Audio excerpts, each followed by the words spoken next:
mucho gusto por estar aquí con nosotros, muy contentos de poder compartir con ustedes información de salud y bienestar. Mi nombre es Angélica María Acevedo Gómez, yo soy bacterióloga de profesión, madre, esposa hace más de 25 años y asesora de salud, de bienestar y salud integral hace ya más de 6 años. Estamos aquí reunidos con el invitado al cual ya le voy a dar acceso, muy contentos de compartir con ustedes, con el deseo de aportarles lo que nuestra experiencia nos ha brindado para cómo vivir en salud y bienestar. Entonces, bueno, sin más preámbulos, hoy tenemos una persona a quien aprecio muchísimo, el doctor Juan Pablo Gálvez, una persona que siempre me ha encantado pasar tardes de tertulia con él. Doctor, bienvenido. Quiero pedirle permiso para llamarlo como cuando tenemos las oportunidades de las tertulias, Juan Pablo. Bueno, muchas gracias, Angélica. Bueno, Juan Pablo, bienvenido. Juan Pablo es una persona, como pudieron ver en la invitación, de amplia experiencia, con más de 30 años en su práctica médica, y sé que él se va a poder presentar mejor. Bienvenido, Juan Pablo. Esta sala es completamente tuya. Buenas tardes a todos. Bueno, primero les quiero contar que de alguna manera la vida me puso en las áreas de estrés. Por eso me atrevo a hablar del estrés. Trabajé en el hospital universitario en urgencias durante 2 años, en el ejército durante 21 años, trabajando, recibiendo en la recepción de heridos y posteriormente en la Junta Calificadora de Trauma Emocional y Físico. Trabajé en el hospital psiquiátrico por 3 años y medio y trabajé en la cárcel durante 2 años. Todas estas áreas, como ustedes pueden ver, son áreas de supremo estrés. Por eso, obligadamente, tuve que estudiar profundamente el tema del estrés. En esos estudios me di cuenta de que realmente hay 2 tipos de estrés. Hay un estrés que podemos llamar necesario y un estrés totalmente innecesario. El estrés innecesario, disculpen, podemos brindar un ejemplo con lo que está pasando actualmente en Ucrania. Las familias que tienen que salir corriendo con sus hijos, huyendo, es un estrés por supervivencia. La persona, si no está estresada, muere, literalmente. Entonces hay momentos de la vida en que nosotros necesitamos tener un estrés para sobrevivir, pero generalmente hay un estrés fabricado por la mente, totalmente innecesario, y ese es principalmente sobre el que nosotros podemos actuar para disminuir esa carga de estrés. Entre el estrés creado por la mente tenemos muchos casos muy comunes. Por ejemplo, el estrés generado por la hipertensión de bata blanca. Todos ustedes saben de pacientes, de familiares o conocidos que cuando van a ir donde el médico o le van a hacer un registro de la tensión arterial, empiezan a tener una angustia tremenda y la tensión arterial se sube. O sea que la tensión que están viviendo en la mente, que es totalmente innecesaria, crea una tensión a nivel cardiovascular. Entonces, ese estrés innecesario creado, fabricado, me gusta la palabra fabricar, porque es del todo artificial, innecesaria, existe en muchos momentos de nuestra vida.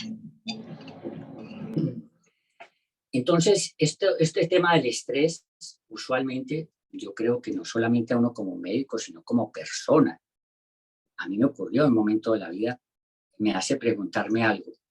¿Realmente el estrés es mío o es de la situación externa? ¿Qué quiero decir con esto?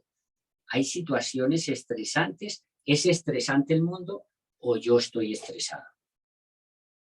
Porque muchas veces nosotros nos damos cuenta que realmente nosotros somos los estresados y estamos contribuyendo al estrés del mundo. No solamente del mundo, sino a nivel intrafamiliar. Uno puede decir que la familia es muy estresante, pero también cabe preguntarse, ¿soy yo el estresado y estoy estresando a mi familia? Les voy a contar una pequeña historia de una paciente que me trajo 2 niños con asma. Ella era líder de un movimiento espiritual y esos 2 niños, al conversar yo con ellos, me di cuenta que estaban muy estresados y que eso había contribuido al problema de su hiperreactividad bronquial. Entonces, al terminar la consulta, yo le dije a la señora, aquí hay alguien que está estresando a los niños. La señora, yo vi que no le gustó, pero de todas maneras quería buscar una solución al asma de sus niños y les dio los medicamentos que se les formuló. Al cabo del tiempo regresó y me dijo, tiene usted razón, yo soy la que estoy estresando a mis hijos. Entonces empezó a hablarme y me di cuenta que ella realmente no era una mujer que los estresara porque fuera una dictadora, sino una controladora, que es muy diferente. Una controladora por miedo. ¿Miedo de qué? Miedo de no cumplir con los deberes, con las responsabilidades como madre. Y esto lo advertí porque durante la charla me habló que le estresaba mucho las visitas de su madre, porque cuando venía su madre, ella sentía que de pronto ella le iba a decir que no estaba cumpliendo bien con sus labores de madre. Entonces, mire cómo ese es un estrés totalmente innecesario, fabricado por la mente y que se propaga al medio familiar. Igual se puede propagar al medio laboral o al mundo, ¿no? Entonces, esa diferenciación entre el estrés necesario e innecesario es fundamental al abordar el tema del estrés. El siguiente tema que voy a tocar acá es pues el abordaje que yo hago del estrés como médico. Yo soy un médico humanista. ¿Qué es médico humanista? Hipócrates, el padre de la medicina, en el año 460 a.C., dijo una frase muy bella, o una pregunta realmente que hizo. ¿Qué es más importante conocer? ¿Conocer a la persona que tiene una enfermedad o saber cuál es la enfermedad que tiene la persona? Eso es fundamental, conocer quién es esa persona que está ahí enferma. ¿Por qué? ¿Qué importancia tiene, digamos, en el manejo terapéutico de cualquier enfermedad? Estamos hablando de una alopecia areata, de una migraña, de una artritis, de un asma, de una alergia. Tiene que ver más o menos, como para entenderlo, tomando un ejemplo, el del planeta. Si uno quiere solucionar el problema del planeta, no puede solamente tener acciones locales donde hay incendios, inundaciones por el desequilibrio climático, sino que tiene que entender cómo se está desequilibrando el planeta y qué acciones para equilibrar el clima debe implementar. Igual es con el ser humano. Uno va a hacer un diagnóstico global de la persona, entenderlo como persona para equilibrar la totalidad. Al equilibrar la totalidad, empieza lentamente a equilibrarse las partes que han sido afectadas. Entonces, el humanismo es una mirada global de la persona. Es una mirada unificadora del paciente. Yo me acuerdo que hubo como un momento en mi vida, en mi trabajo, porque como les dije, yo he tenido mucho contacto con el trabajo del estrés a nivel hospitalario, en que de alguna manera entendí cuál era mi destino. Y curiosamente, mi hijo, que es un niño de 11 años, un día me hizo esa pregunta. Me dijo, Juanpa, él me dice Juanpa a mí, me dijo, ¿tú sabes cuál es tu destino? Y yo le dije, sí. Y me dijo, ¿cuál? Y entonces primero le hice una diferenciación. Le dije, hay dos tipos de destino. Hay un destino que se forja al ego.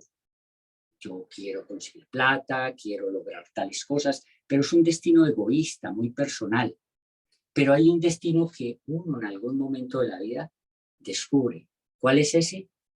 El que le ha puesto Dios o el universo, como quieran llamarlo. Es una misión que uno tiene, pero uno no escoge esa misión, sino que uno se da cuenta para qué es bueno, para qué vino acá. Y yo encontré que mi misión era realmente trabajar con la polución mental. ¿Por qué digo polución mental? Hay un personaje, una persona que yo admiro mucho, que es David Attenborough. Ustedes lo conocen en los programas de naturaleza, un hombre de 93 años, que a los 93 años está dando unos mensajes muy alentadores sobre cómo trabajar con los problemas climáticos. Y David Attenborough da unas propuestas para trabajar con la polución ambiental. en el caso mío, me di cuenta de que realmente yo no soy, digamos, un trabajador con la parte de la polución ambiental, sino de la polución mental. Ese es básicamente mi trabajo. Entonces, vamos aquí a seguir. Realmente el trabajo mío consiste en trabajar con el sufrimiento físico y mental humano. Yo creo que eso es lo que me ha permitido todos estos años de trabajo. Trabajar de una manera integral, humanista, con los problemas de sufrimiento mental y físico, con el tipo de estrés físico y mental, porque eso es muy importante y precisamente habla ahora con Angélica, no solamente hay estrés a nivel de la mente, sino a nivel del cuerpo. Pongamos un ejemplo muy sencillo, las personas que están expuestas a aguas con mercurio tienen un estrés físico, las personas que tienen áreas muy polucionadas están sometidas a un estrés físico o con mucho ruido, etc. Entonces, el trabajo debe ser totalmente integral. Perdón.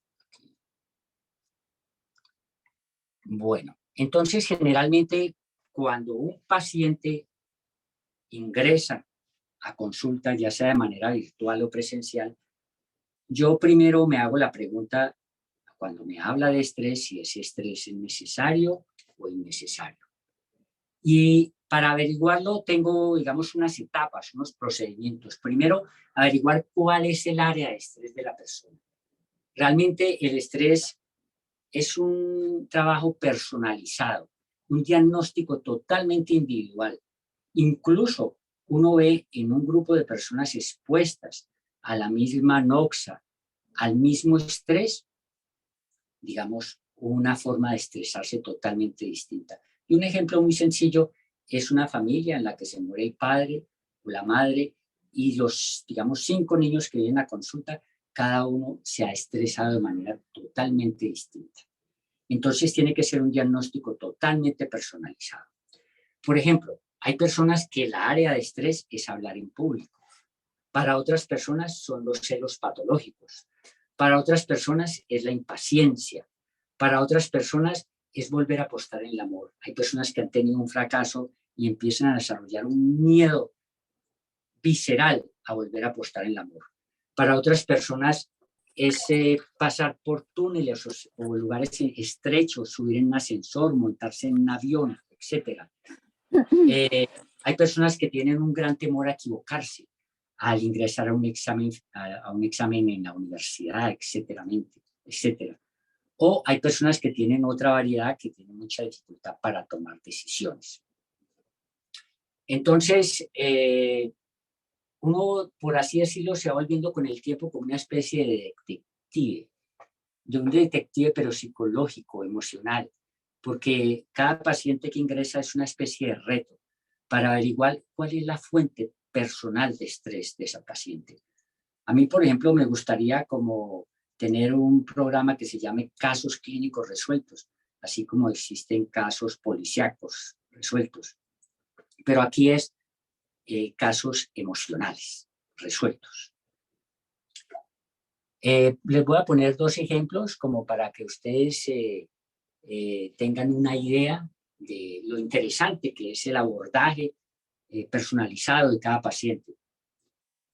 Un hombre de 30 años ingresó a consulta porque trabaja en un call center y empezó a presentar un dolor tipo punzada en el oído derecho cada vez que oía que alguien le hablaba o cuando él tenía que hablar, al punto que necesitó muchas incapacidades y ya tenía problemas de orden laboral. Cuando ingresó al consultorio traía así una columna de exámenes, resonancias, etcétera. Yo le dije que las iba a mirar y efectivamente estaban normales, pero que realmente estábamos buscando una mirada diferente de su problema. Y antes de empezar la consulta le hice una pregunta que supuse que me iba a ayudar a enfocarme en el tema. Le dije, ¿qué es lo que usted no quiere escuchar? Yo vi que se quedó callado, tragó saliva y ahí estaba el problema. ¿Cuál era el problema del señor? Él tuvo que llevar a su padre a convivir en su familia, con su esposa. Y empezó una discordia entre la esposa y el Padre del Señor, muy fuerte. Y entonces él cada vez que llegaba a la casa veía el rostro de la esposa de él enojado y se decía mentalmente, no me vas a hablar, por favor, no me vas a hablar de mi papá. Y mire, ahí estaba el problema. No quería escuchar ese comentario de la esposa. Ese era. ¿Y a qué estaba asociado eso? A una ira que reprimida. Se estaba tragando esa ira y tratando, digamos, directamente en ese punto, en ese foco personal, en esa área de estrés de él, el Señor restableció su salud a nivel del oído. Otro caso sencillo como para ilustrar es el de una paciente que consultó por un colon irritable que tenía año y medio de evolución y también lo mismo, un montón de exámenes, colonoscopias, etcétera. Y le empecé a preguntar cuál era el área de estrés. ¿Es laboral? ¿Es económico? ¿O es sentimental? Y directamente se fue a lo sentimental. ¿Qué me dijo? Un novio que tenía hace 25 años que no se resolvía formar una relación de pareja. Y entonces ella estaba muy molesta con él. Pero a lo largo del discurso de ella, yo advertí que ella no lo quería. Entonces le hice esta pregunta, ¿está usted decepcionada? Y me dijo, claro que sí, estoy decepcionada. Y le dije, ¿por qué no ha terminado la relación? Y me dijo, por una razón sencilla, cada vez que yo le digo que terminemos, él me dijo, pensalo bien, porque te puedes equivocar. Esta señora tenía un área de estrés a nivel del temor a equivocarse que lo tienen muchas personas. Entonces, eso lo tenía desde la universidad. Es una persona que tenía una inseguridad acerca de la verdad. Muy buena estudiante, llegaba a los exámenes y cuando tenía que responder tenía una inseguridad acerca de la respuesta correcta.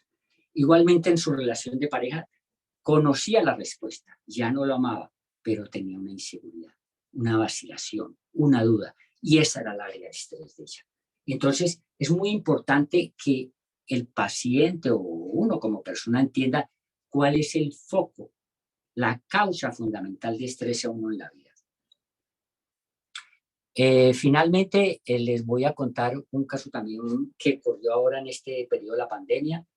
Una chica que estaba casada, 30 y pico años, y el esposo murió de COVID. Y esta mujer llegó con un estrés tremendo, consulta, una gastritis muy severa, y básicamente le pregunté si era por la pena o el duelo de la muerte del esposo. Me dijo que lo tenía más estresada y angustiada era que él tomaba todas las decisiones en la empresa y ella no se sentía capaz de tomar ninguna decisión. Nos fuimos atrás porque parte, digamos, del estudio del estrés es irse hacia atrás, a ver dónde se generó, digamos, esa sensibilidad a cierto punto de estrés.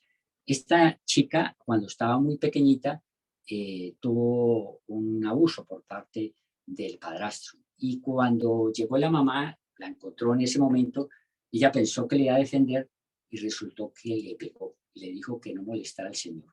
A partir de ahí la niña se convirtió en el objeto sexual de todo el clan masculino del padrastro. Eso fue por Tumaco. Y entonces, ¿qué pasó con esta niña? Esta niña no pudo volver a tomar decisiones. Se tuvo que volver irresoluta porque si ella tomaba decisiones, la castigaban, tal vez la mataban a golpes. Entonces, como estrategia de vida, se generó la decisión de no tomar decisiones, por decirlo así. Y eso vino a reventar a los 30 y pico de años cuando tuvo que tomar decisiones. Entendido cuál es el problema, uno da una solución correcta. Entonces, eso es muy fundamental en el estudio del estrés, entenderse. Entender cómo se estresa uno en particular y no el vecino, ni el esposo o la esposa, etc.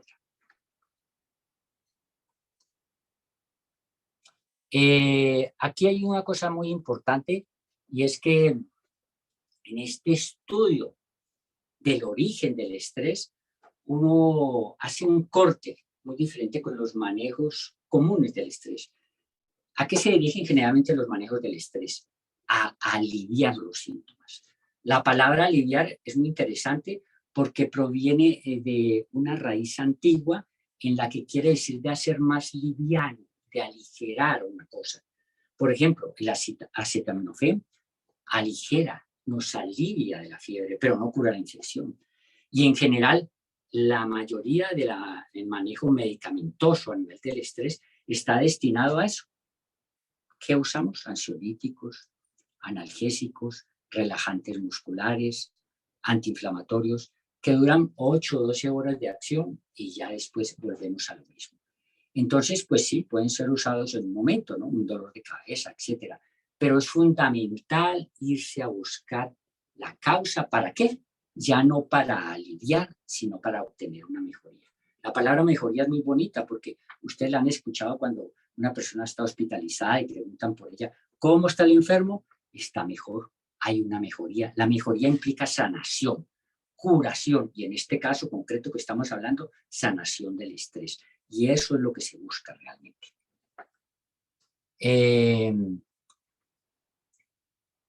Perdón. Entonces, las soluciones que se brindan en la medicina humanista son dos soluciones. Una solución es de tipo médico-curativa. En el trabajo que yo hago, lo hago con medicamentos obtenidos de la naturaleza, tanto del reino vegetal, reino animal o reino mineral, según lo requiere el paciente. Y hay otro trabajo, otra propuesta, que es la autocurativa, la terapia autocurativa. Se le brinda al paciente las herramientas de trabajo para trabajar, para deshacer sus patrones de estrés. Eso es fundamental. Lo ideal es trabajar con ambas, aunque hay veces que la persona se da cuenta de cuál es su problema y por voluntad propia logra salir adelante sin necesidad de ningún aporte medicamentoso.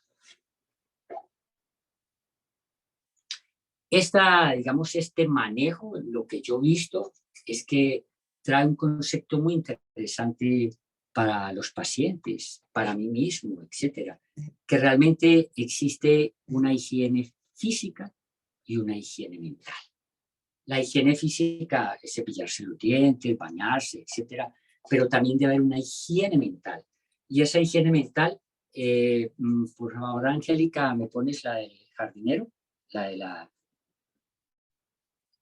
diapositiva del jardinero. Es la otra, la del jardinero. La que está la hierbita, esa sí, la anterior. Yo pienso que esta imagen es muy importante. ¿Por qué imagen? Hay una expresión muy buena que dice, una imagen vale más que 1000 palabras. Ustedes han visto, por ejemplo, en la guerra de Ucrania, en cualquier parte, una foto, una sola foto de una Qué infamia. pena, Juan Pablo. ¿Esta es la imagen que me estás pidiendo? Sí. Perfecto. Entonces, les quiero contar que ojalá esta imagen se les grabe en la mente, porque a mí se me grabó. Yo vivo en un área semirural y todos los días me levanto y hay muchas flores, pero están ahora con el invierno creciendo una hierbita. Si yo tengo el hábito por la mañana de coger esa malecita que está creciendo y botarla, voy a tener un buen jardín. Pero si yo digo para mañana, para el fin de semana, etcétera, al final pasa lo que está en la segunda diapositiva, que es una casa totalmente devorada por la maleza. Igual sucede con la mente. Con la mente nosotros tenemos que hacer un trabajo diario de jardineros, de ubicar cuál es la maleza que está prosperando en nuestra mente. Ojalá al despertarse en la mañana, un ratico, lo que pueda, 10, 15 minutos, media hora, a respirar y a darse cuenta qué está surgiendo en su mente. ¿Qué se está diciendo? ¿Con qué se está empeliculando? Esa palabra es muy común y es muy buena. En estos días me hablaba una señora y me dijo, yo me levanto por la mañana a veces también y de pronto me viene una idea a la cabeza. Oiga, y yo la dejo ahí y empiezo a empelicularme. Y por la tarde estoy con una rabia.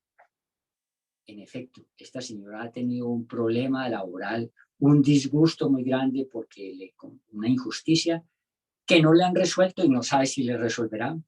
El hecho es que se empelicula y por la tarde está de un genio terrible que lo lleva a su casa y desordena a toda la familia. Afortunadamente ella se dio cuenta. Entonces, esa actividad de jardinería es muy importante. Por la mañana, destinar ese ratico a respirar profundo y no a tratar de calmar la mente, sino a darse cuenta que nos hace perder la calma. Porque ese es el diagnóstico que necesitamos. Ese es el que yo le pido al paciente. Cuando el paciente llega a consulta, yo básicamente lo que le ofrezco es como prestarle un estado de conciencia para que se mire. Generalmente, ¿qué les digo yo? Le digo, ¿cuál es el problema, digamos, emocional que lidera su existencia, que lo estresa más? Unas personas dicen que es la ira, otras que la ansiedad, otras que la tristeza, otras que la culpa, otras que los celos, etc. Y la segunda pregunta es, cuando usted tiene esa emoción, ¿usted qué empieza a decirse en su mente? ¿Cuál es el libreto, como un guión de un actor? Por favor, el micrófono.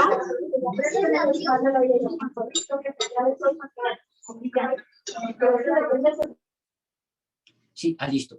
En estos días fue, digamos, muy gratificante con una paciente que estaba muy estresada con varios síntomas físicos, entre ellos caída del cabello, porque se demoró, se estuvo pensando, dijo,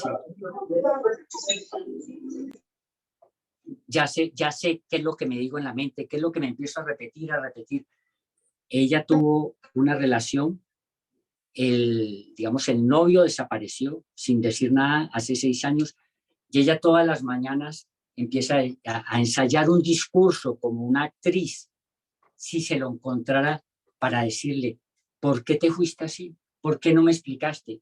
Y cada vez que repite ese argumento, esa pregunta, repite la emoción. Ese es el problema básicamente y en el que tenemos que intervenir como jardineros, porque cada vez que repetimos una historia que nos decimos, o un discurso, o un reproche para los demás o para uno mismo, uno se puede estar acusando de algo, cada vez que repetimos eso, repetimos el pensamiento y repetimos la emoción. Y lo que empezó pequeñito, pequeñito por la mañana, está grande, grande por la tarde. Angélica, por favor, el de la avalancha, porque esa es otra imagen que uno le puede grabar y darse cuenta que debe intervenir emocionalmente con esto. Miren, arribita en el lado izquierdo, esa bolita de nieve que se empieza a desprender por la ladera de la montaña. Y más tarde es una avalancha que destruye todo. Entonces, si uno quiere emprender el camino autocurativo, debe tener ese espacio para darse cuenta cómo está fabricando personalmente su estrés. Y el estrés fabricado, el estrés que uno fabrica, se fabrica a través de la película, a través del pensamiento. El siguiente, Angélica, por favor, el de la sal en la herida. Ese también. Esas 3 imágenes, yo le pedí el favor a Angélica que solamente esas imágenes, porque si se graban esas imágenes, pueden tener, digamos, la inspiración para trabajar con su propio estrés. Les voy a contar cuándo surgió esta idea. Resulta que una paciente consultó por vértigo. ¿Desde cuándo empezó el vértigo? Se le murió la madre. Pero no fue por la madre, sino que cuando ella fue a la reunión familiar con las demás hermanas, resultó que una hermana con sus hijos se apoderó toda la herencia. Así de sencillo, los dejaron sin nada. Y ella no protestó, se tragó la ira.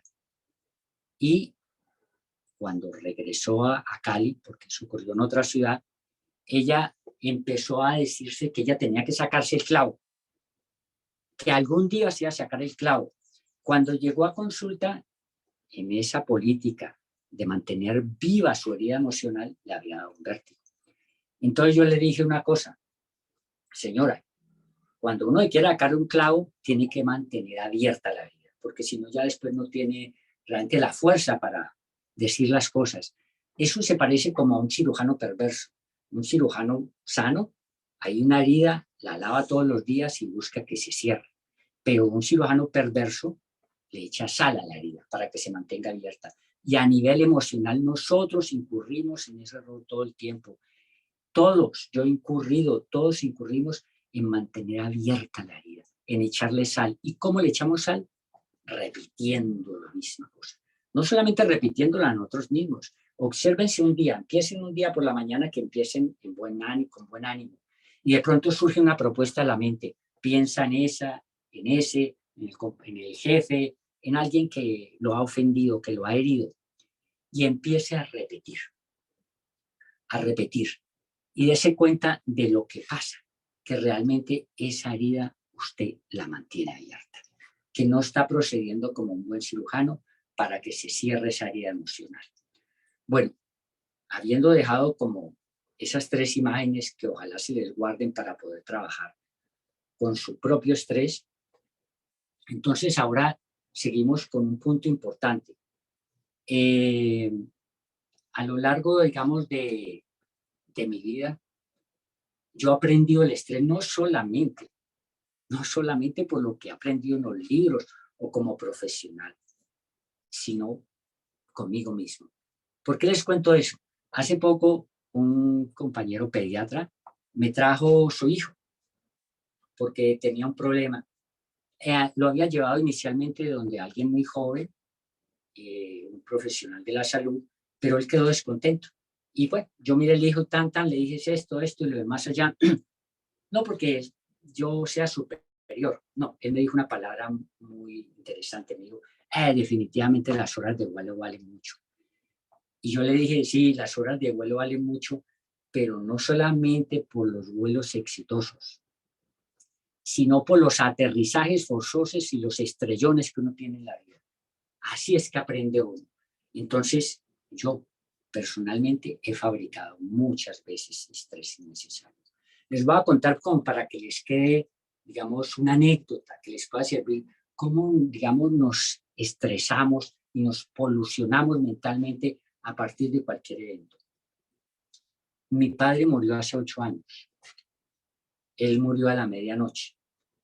Yo me dirigí a la clínica donde él usualmente lo habían atendido para obtener el acta de defunción.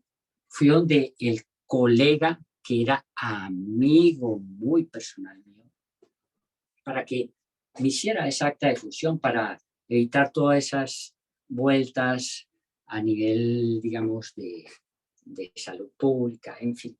Era un dolor muy grande el que sentía y quería algo muy rápido, tener esa acta y ya llevarla pues para los actos funerarios.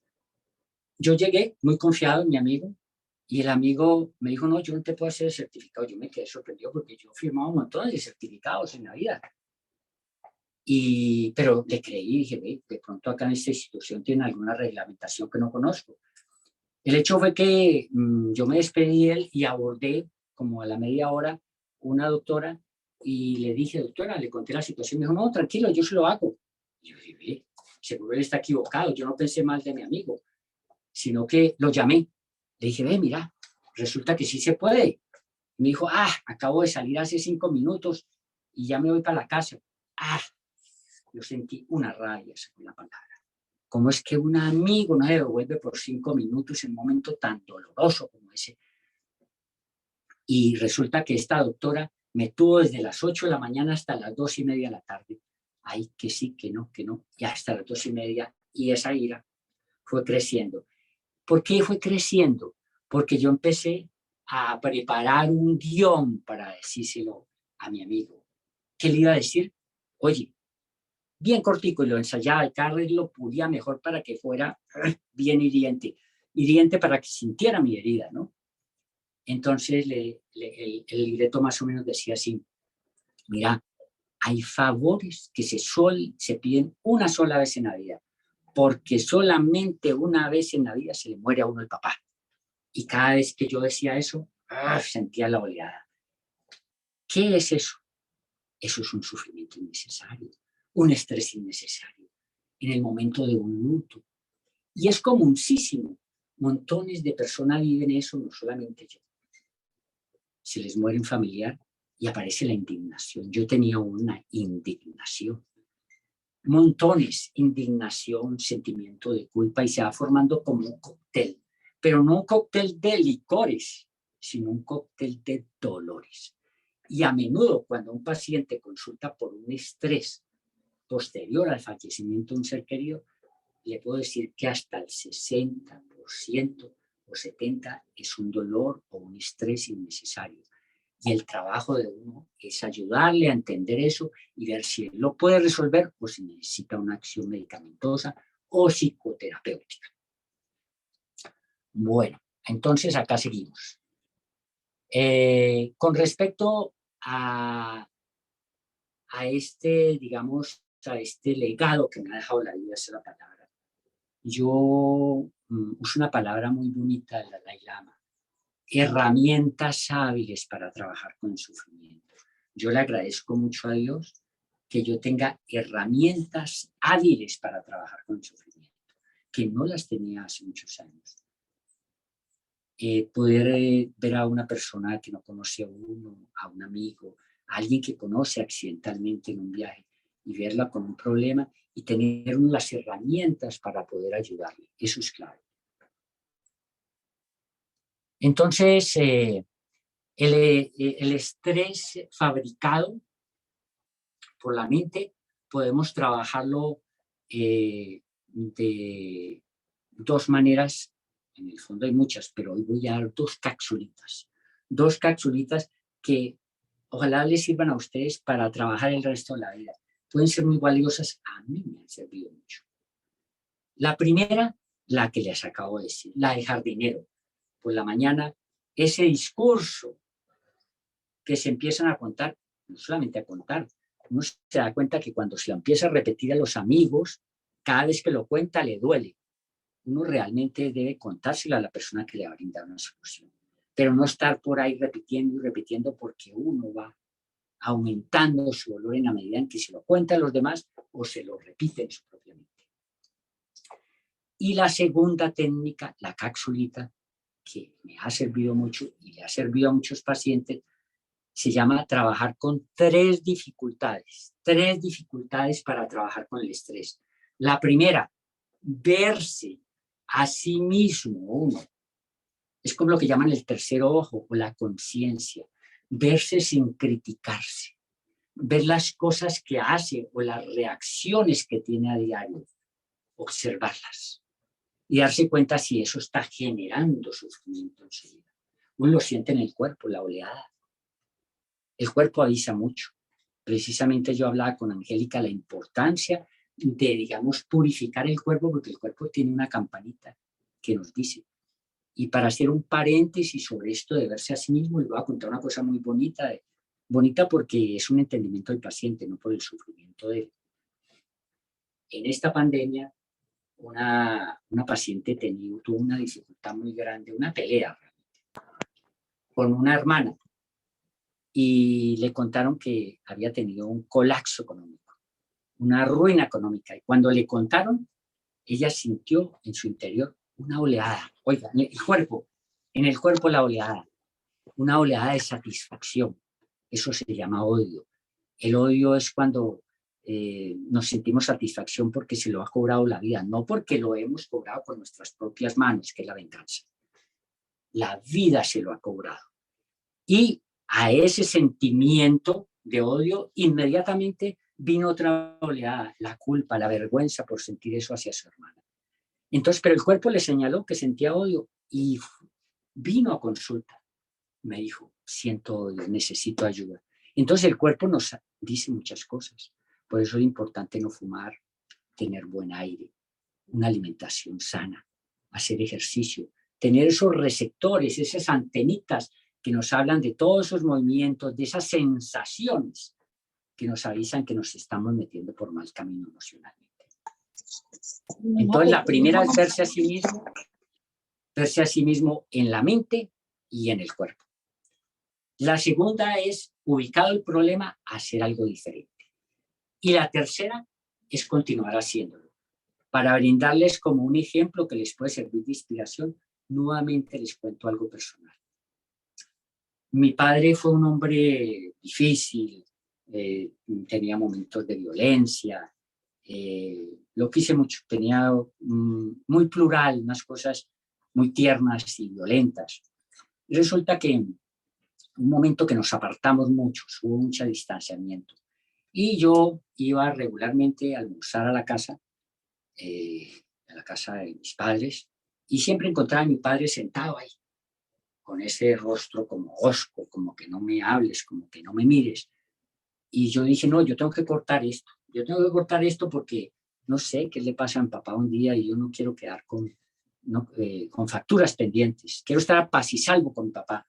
Y me dije, voy a llegar un día y le voy a dar un beso en la mejilla. Y no, qué dificultad. Cada vez que llegaba, abría la puerta y lo veía, una vocecita me gritaba acá, la voz del ego. Me decía, hipócrita, hipócrita. Y yo, pues un día dije, tengo que hacer algo diferente. Llegué, me llevé un brandy, estacioné el carro polarizado, me tomé 3 tragos para tomar valor, abrí la puerta y me le fui y le di un besote en la mejilla. Mi papá se derramó en lágrimas. Fue un momento muy hermoso. Hice ese algo diferente para romper un hielo, para romper un estrés innecesario, un sufrimiento innecesario. Y a partir de ahí me forjé la idea de que todos los días iba a ser lo mismo, y lo hice todos los días. Y no solamente yo, llegaba con mi hijo pequeño y los dos le damos el beso. Hace 2 semanas, eso fue, mi padre murió hace 8 años, y hace 2 semanas mi madre me dijo algo muy hermoso. Me dijo, su papá le contaba a todo el mundo, mi hijo me besó, mi hijo me besó. Mira el valor tan profundo de hacer algo diferente, de sabotear nuestro ego. Entonces, esas son las 3 dificultades. Darse cuenta el patrón de sufrimiento que tiene uno, el hábito de sufrimiento, hacer algo diferente y continuar haciéndolo. Básicamente aquí eso es lo que más les quería contar.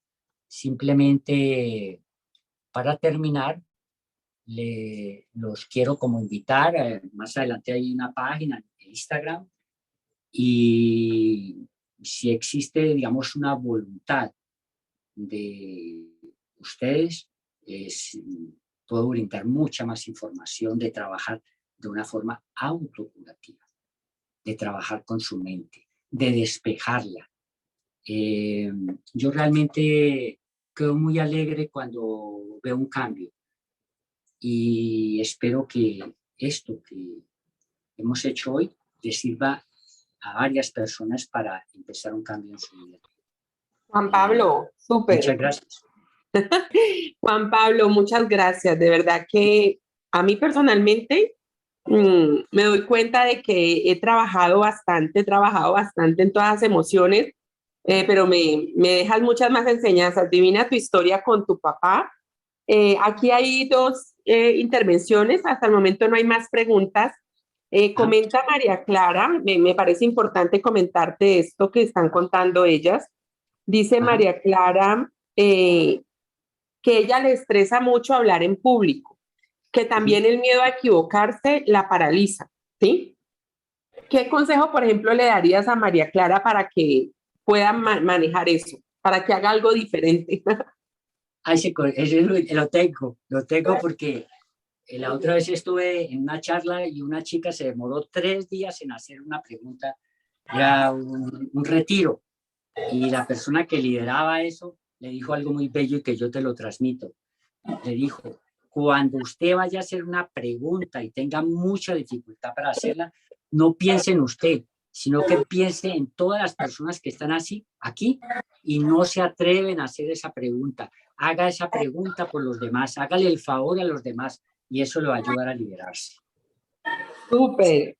Nos comparte también María del Carmen, que ella le da mucho, se estresa mucho cuando necesita tomar decisiones y el pensar que no va a poder.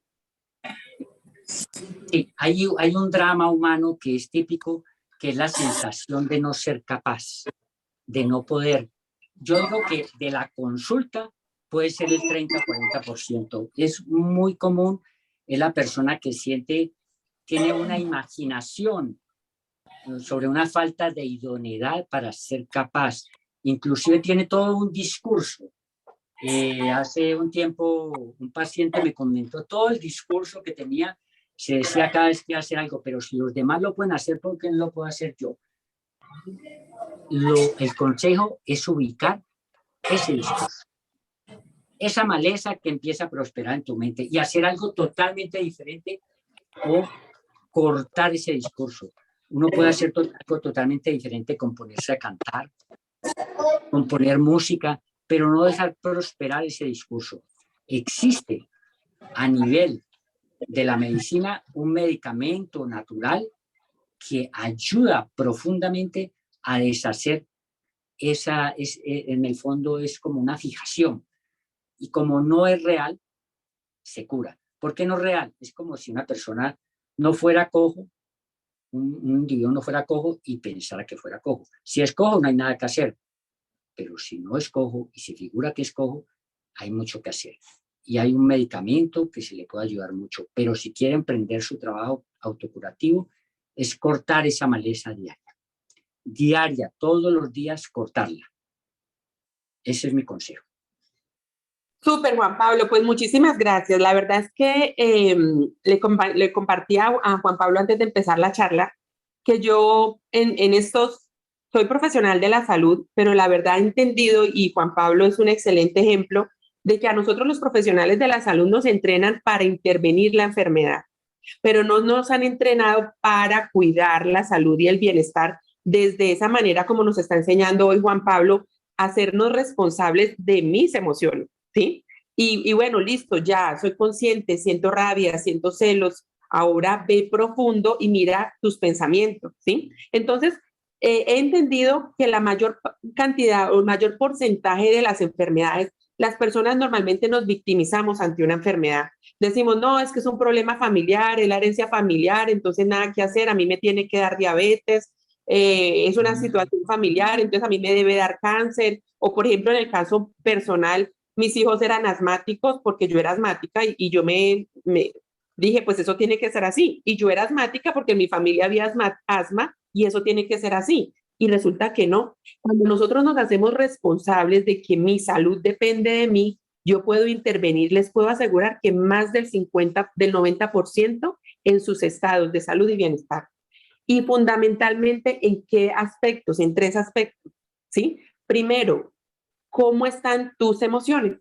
¿Sí? Tienes que hacer una intervención responsable, comprometida de tus emociones. Controla tus emociones y tu salud física va a cambiar. Y eso es un círculo vicioso, ¿no? Resulta que tú te dejas estresar, no quitas la maleza que nos enseña hoy Juan Pablo, mañana te da la enfermedad física y eso te estresa más, eso te genera mayor inadecuación porque no eres capaz, pues porque estás enfermo, ¿sí? Y empieza el círculo de la enfermedad, el círculo de la enfermedad.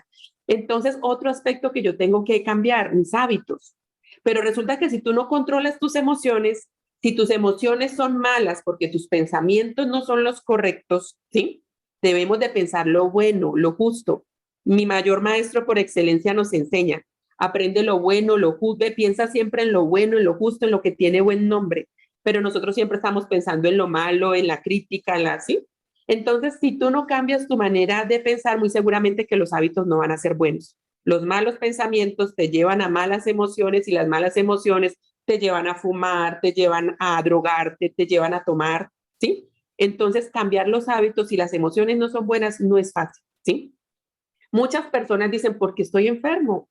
Si yo tengo buenos hábitos, si yo hago ejercicio, si yo como bien, pero ¿cómo están tus emociones? Y algo que para mí es nuevo hace 6 años, ¿cómo está tu entorno? Yo pensaba que en el entorno no había nada que hacer y hoy, por ejemplo, aquí Juan Pablo, llegábamos también a querer compartirles eso. Otras fuentes de estrés, ¿qué es lo que eliges escuchar? Mucho cuidado con lo que permites que llegue a tus oídos, ¿sí?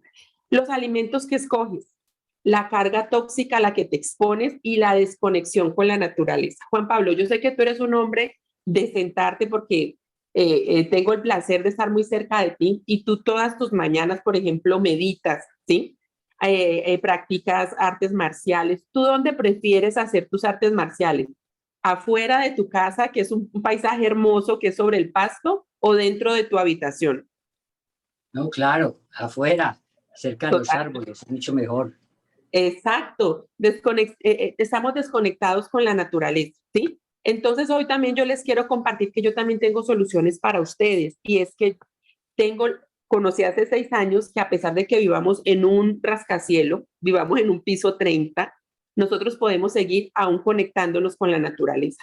Y de esa manera también intervenimos sobre la carga tóxica. Juan Pablo nos hablaba del tema de estar contaminados por el mercurio, que eso genera una enfermedad, la enfermedad te estresa, te pone con sentimientos de qué pesar yo que estoy enfermo o qué pesar que mi hijo es enfermo, ¿sí? Y empezamos con ese tema de las emociones.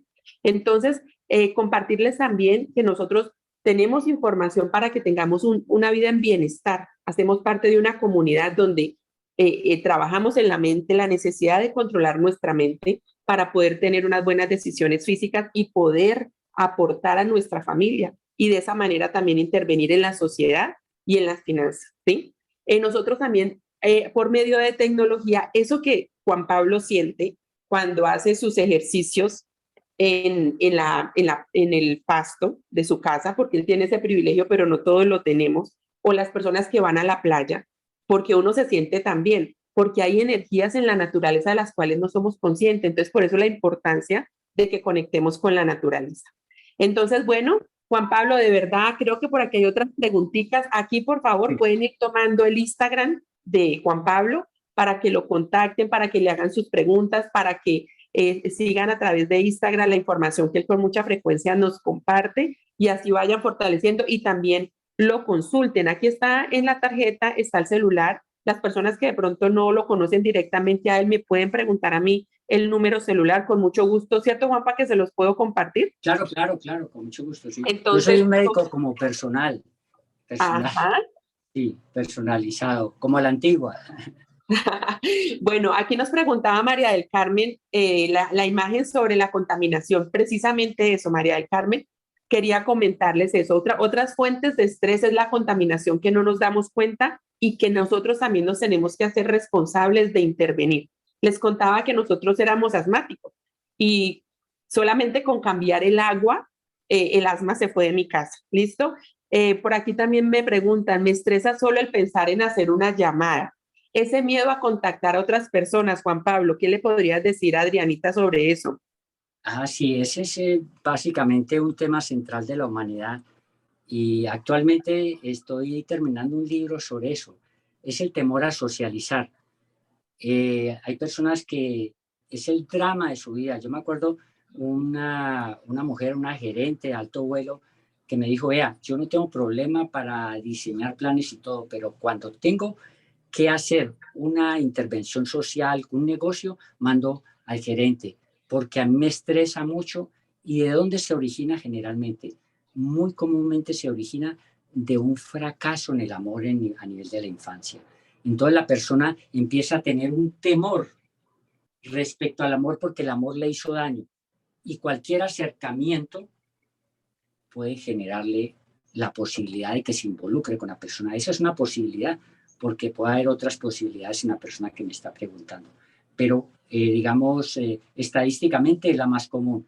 Hay otras personas que tienen, digamos, otra dinámica de sufrimiento respecto al temor a hablar o el sufrimiento al comunicarse con los demás, ¿no? Qué chévere, nunca lo había pensado, Juan Pablo, eso que estás contando. Aquí hay una paciente tuya. Muchísimas gracias, Lucía Bedoya, por compartirnos el testimonio. Dice que estuvo 3 meses en tratamiento contigo y que da testimonio de tu buen servicio de acompañamiento. Que Dios siga bendiciendo tu trabajo y tus dones, te dice tu paciente. Muchas Muchas gracias, gracias. Lucía, por aceptar la invitación. Gracias, Lucía. Bueno, les dejamos un link para que por favor las personas que deseen seguir con Juan Pablo, vamos a seguir haciendo charlas y otras charlas que él pueda estar dando. Les quisiéramos comunicar a través de sus correos electrónicos. Si prefieren hacerlo por WhatsApp, por favor, en el formato que les dijimos, déjenlo. Y cuando tengamos otros espacios, seguramente que les estaremos comentando y me comprometo a enviarles la grabación de esta charla si la quieren escuchar de nuevo. Los invitamos a que compartan con amigos y familiares y allí les podríamos dejar los datos personales. ¿Listo? Hay Entonces, a ver, una dime, Juanpa. propuesta, Uh-huh. Angélica. Si las personas que han estado acá en esta charla quieren enviar un mensaje de qué sería el tema que más les gustaría, podríamos por Súper, estadística la próxima programarla eso. Hay, por ejemplo, súper. personas que se estresan mucho por no poder perdonar, otras por otra razón, en fin, hay muchas causas, ¿no? Entonces podemos, de acuerdo a las necesidades del grupo, pues, dictar un conversatorio sobre eso, ¿no? Uy, Juan Pablo, qué generoso, me parece súper, súper y así lo vamos a hacer. Entonces aprovechen, déjennos también en ese formulario, bueno, en ese formulario no lo van a poder hacer, pero entonces si ustedes me mandan el contacto, les llegará luego por correo para que ustedes digan, yo quisiera escuchar del doctor tal situación. Aquí, pues bueno, no podríamos hoy responderles todos. Muchísimas gracias por estar tan generosamente con nosotros hoy, pero rápidamente me estresa cuando las cosas no se dan ante la frustración, comenta alguien aquí. Esa sería como la última pregunta, Juanpa, antes de cerrar y despedir al público.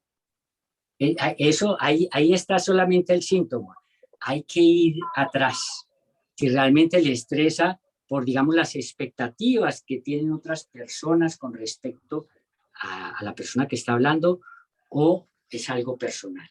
Hay personas que, por ejemplo, tienen mucho temor de que las cosas no funcionen por el temor a decepcionar a los demás. Otras, por, digamos, no decepcionarse de sí mismos. En fin, las posibilidades son muy grandes, pero ese solamente es el síntoma. Hay que ir atrás y escarbar realmente qué es lo que realmente le causa ansiedad o temor a la persona que no logra las cosas, qué piensa que va a pasar si fracasa. Ahí está el núcleo. Así es.